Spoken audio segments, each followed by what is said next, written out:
What's up, everybody? This is Cody, aka DFS Prodigy, coming to you live with Daily Fantasy Talk Show.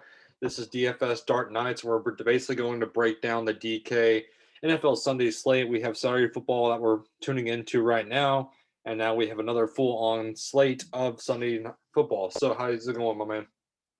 Oh, it's going good. I just got the game right above me, so if I glance up a couple times, you know why. Right. Basically, just penalties on penalties, right? Oh my god, dude, I need Singletary so bad right now. Right. So basically, we're going to start it off going breaking down position by position, kind of giving you all who we like, who we don't like, who we kind of want to feature in our core, so on and so forth. So starting off QBs, who do you like at the very top, man? Yeah, I mean, starting way up top with Mahomes, you gotta love that. Vegas put that over under at a pretty high mark. I think it's the highest or second highest of the weekend, so probably have a lot of game stacks on that one. Lamar against Jacksonville is another interesting one, just because Jacksonville sucks against the run, so that might help Lamar out a bit. Russell Wilson, I probably won't get to as much. He just hasn't been the same since the start of the season. And going against Washington, who has a really good front four, that's probably going to get after him quite a bit. I'm going to stay off of him, but I do like the top two guys. Exactly.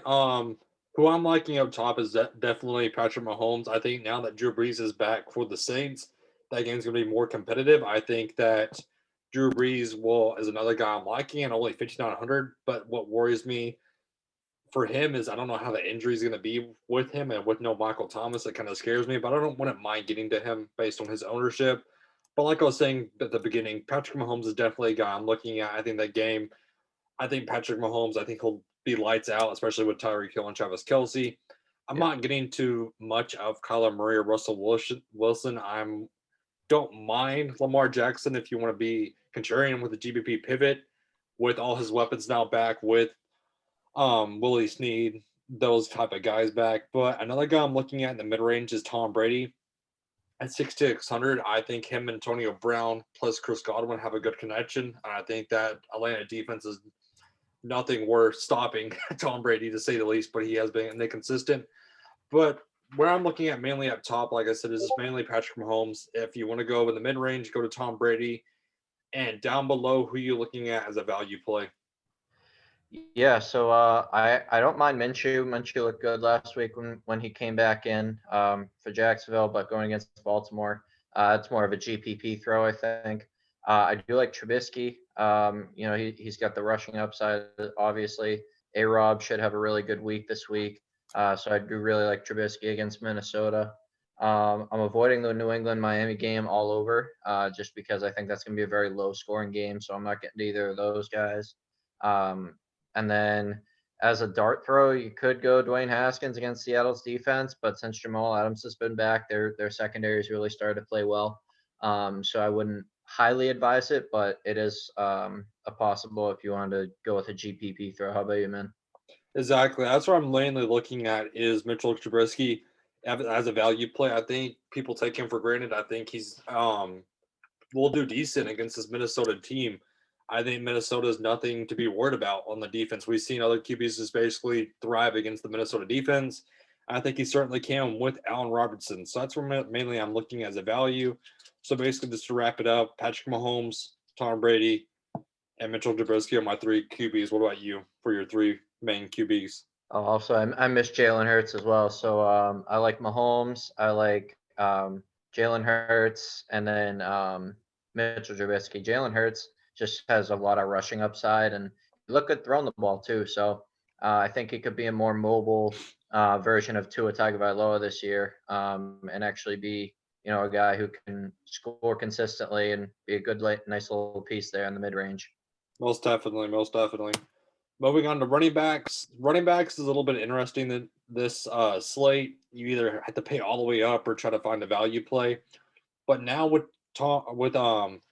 Breeze starting, that opens up value with Alvin Kamara only 7,400. I think that price is way too low for Kamara. I mean, we've seen the huge difference in drop off with Taysom Hill starting rather than Drew Brees with Alvin Kamara. So now that Drew Brees is back, Alvin Kamara is definitely certainly a top option that I'm liking, even on the betting side of the ball. his receptions right now is over under 3.5. I think he can easily smash the 3.5 reception mark. I mean, Hammer that's that over. literally easy money hit the over with Drew Brees back. So I'm liking Alvin Kamara. I'm liking Derrick Henry if you want to go up top with the studs. Jonathan Taylor's another guy I'm liking, but now with Kamara, I think Kamara's the ownership will be higher on Kamara. So as a GPP pivot, I wouldn't mind going to Jonathan Taylor. Going in the middle, DeAndre Swift is a guy I like. Cam Akers, I know you like also. Talk to me about the running backs you like. Yeah, so up top, Derrick Henry, you're pretty much gonna have to lock him in cash. He's gonna be like probably 70% owned in cash, so definitely go there for cash games. But in GPPs, I don't think you necessarily have to get there, though the Lions defense is really bad against the run, so he could easily run for over 200 yards. But basically, at that price point, he would have to score at least 20 points. And in a GPP, I don't think you necessarily have to get there because I think he'll be like 30, 35% owned. But definitely is not a bad matchup at all. Kamara, like you said, looking really good there in terms of price point. And then going down, I mean, it kind of drops off pretty good in this range. I mean, Jonathan Taylor had a great week last week. Oh, that was Noah Fant, damn it. Touchdown Noah Fant for anyone watching the game currently. Oh, wait. Well, this is a YouTube video, so I guess not. But yeah, Jonathan Taylor looks all right. Going against Houston. Houston's run defense, as you can see, 32nd. So not great there. And then as far as mid-range, DeAndre Swift, I'm full on board with you there. Tennessee's terrible against receiving running backs, I should say. And then Cam Akers is looking really good. If the Rams control that line of scrimmage, he popped off against the Pats last week. I just don't know if I'd immediately climb to that 6,600 price tag for him. Exactly. Another guy I'm looking at is, of course, with now Ronald Jones, Leonard Fournette. Leonard Fournette's basically going to be a guy, the bell cow back for this team. As you see me keep on scrolling, you have to go find him as a value play at 4,500. I mean, you have DeAndre Washington priced above him. You have Adrian Peterson priced above him. You even have Todd Gurley, who has been not awful this season, priced above him. So Leonard Fournette's literally going to be the value play. I know he's going to be chalk in cash games. I think it's safe to play Leonard Fournette and Derrick Henry as your top two guys. But like I said, Leonard Fournette's a guy I'm looking at. With no Duke Johnson, you can look at David Johnson now. The other Johnson, I mean, it's either one of the two is always one of them is always going to be out, so you can always look to one of the two. The Zeke Q tag is going to be off of him. He's going to play this week. Jerry Jones already said he expects him to play, so if I assume Jerry Jones says it, he's going to play. Mostert does kind of scare me, but I know I like him a little bit, unfortunately. Kenyon Drake is a guy I'm looking at with the pass catching ability. So, as my watch goes off, Damien Harris is now going to be out. So Sony Michel possibly as a value. If you have to find Sony Michel, he's going to be a value play easily. So as I keep saying, there's going to be a bunch of value plays at this running back position. I mean, that's where this money is going to be at. Michel's at 4,300. So there's a lot of value opening up for us to pay up for wide receivers. So what are you thinking of the running backs as a value play? Yeah, definitely. I'm locking in Leonard Fournette. He's definitely a guy that can take over the game. He's in a good matchup. He's obviously the lone back there. And I think it'll be him and pass catching rookie there. I forget what his name is now, but Vaughn. Be him and Vaughn. So I mean, you can go with Vaughn if you're really trying to save, but Fournette's just at a price where it's just you have to do that if you want a bell cow. J.K. Dobbins, I really like here, 5,900 as well. Jacksonville, like I said, not very good against the run. Dobbins seems to be the guy that's taking the lead for the Ravens. So with this game, which I assume is going to get out of hand, J.K. Dobbins could get a lot of carries, a couple touchdowns, definitely pay off that price as well. Exactly. So that pretty much wraps it up for running backs to me. Do you have any last closing thoughts on running backs before we move on to wide receiver? Honestly, before we started this video, I didn't even know Damien Harris was out, so that crushes my heart as a Patriots fan because that just makes our job like 10 times harder. Right. So receivers, like I said, this is a position where I'm definitely going to probably pay up. more than likely on this slate. I think I want to go with a more wide receiver approach than running back. But like it was saying, Tyreek Hill, lock and load him if you want to go with Patrick Mahomes. It's going to be difficult to get Derrick Henry and Tyreek Hill and Travis Kelsey and Patrick Mahomes. But I mean, there's value on this slate with the running back position if you want to go that route. DK Metcalf is kind of the odd man out of this group. I'd much rather get to a Calvin Ridley or Tyreek Hill if I'm paying up because of no Julio Jones. I'd rather get to Calvin Ridley. DeAndre Hopkins, I slightly like him now with Philly losing their top corner. So that opens up DeAndre Hopkins a little bit more. I don't like AJ Brown though. He's the odd man out. Also, Allen Robertson's a volume type of guy, so you can get to him if you want to. Talk to me about this upper range of wide receiver. Yeah, I like Tyreek Hill a lot. Like I said, I'll be doing a lot of game stacks with this game, so he's definitely going to be in plenty of those. I don't mind DK Metcalf, but like I said, I'm not high on Wilson this week, so I probably won't be getting too many lineups with Metcalf. But just because he's the great playmaker that he is, you might want to include him in a few if you're playing like a 20 max or 150 max. Um, Ridley is a guy that I've actually been fading recently, even with Julio out, just because I think he's going to be chalky and hasn't paid off for me. So I'm gonna get over that and start playing him because Right. I think he had like 20 points last week or something like that, and did really well in that number one role. So Yeah, um, 124 yards, 108 yeah, so he yards. had 30. Yeah, no, don't worry about it. Like yeah. Yeah. So and then Hopkins, I actually like here. I just wish Kyler's shoulder wasn't such a question mark because, I mean, I think DeAndre Hopkins is obviously top three receiver in the league, and he's priced down at 7,900. So he's definitely a guy that could take over the Philly secondary. And then AJ Brown, like you said, he's just in a game where the game script doesn't fit him. You know, Derrick Henry's No. going to get a lot of carries, and I think that doesn't bode well for AJ Brown because I think he gets less volume, and at this price, you need volume. So Exactly. So the odd people out for me, I'm not getting the Rams receivers. I think they're going to be too chalky for me against going against the Jets. I'm just not doing it. Terry McLaurin's pretty cheap at that price point. That's surprising to me that they priced him at 6,600. I know he's had a couple dud games, but him and Haskins they've seen each other with a good role. I mean, both of them have looked good together, so I wouldn't mind getting to Terry McLaurin, especially at that price point for 6,600. I wouldn't mind that at all. Brandon Ayuk is another guy I'm looking at with no Debo Samuel. I think he's going to thrive in this matchup a ton against Dallas. Dallas obviously doesn't scare me. With the injuries for the Dolphins interest me in a couple of value plays all the way at the bottom, which we'll get to, like Bowden Jr. with no Devontae Parker, Mike Gesicki questionable with Preston Williams in the IR. There's a lot of options opening for these Dolphins cheap receivers. But to continue, T.Y. Hilton, I know you like him against Houston. You always call that yep, game. Yeah. yeah. Um, Last time against Houston, I think he put up like a 25 or 27 bomb at 4,900. So right. So you T.Y. Hilton's he's just taking over the Texans for some reason. right. Russell Gage is a value option I'm looking Yep. at also with no Julio.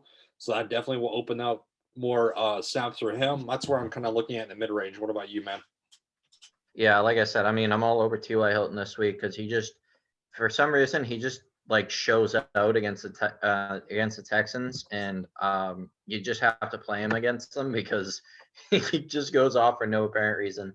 I like Antonio Brown there at that price tag for the targets that he gets, and Kiki Cutie is going to be one of those guys that's going to be underlooked this week because he struggled last week. He had the touchdown catch early, and then after that, he didn't do anything. And going against the Colts this week, who play a lot of zone, I think this is really going to help QT because he's a guy who can run those intermediate routes to find the holes in the zones. And I think obviously they're going to have to throw a lot in this game. I think it's going to be one of those high scoring ones. So QT definitely is a sneaky guy. I'm still waiting for DJ Chark to pop Yeah, off at this price point because I've played him the last 2 weeks and he's been very disappointing.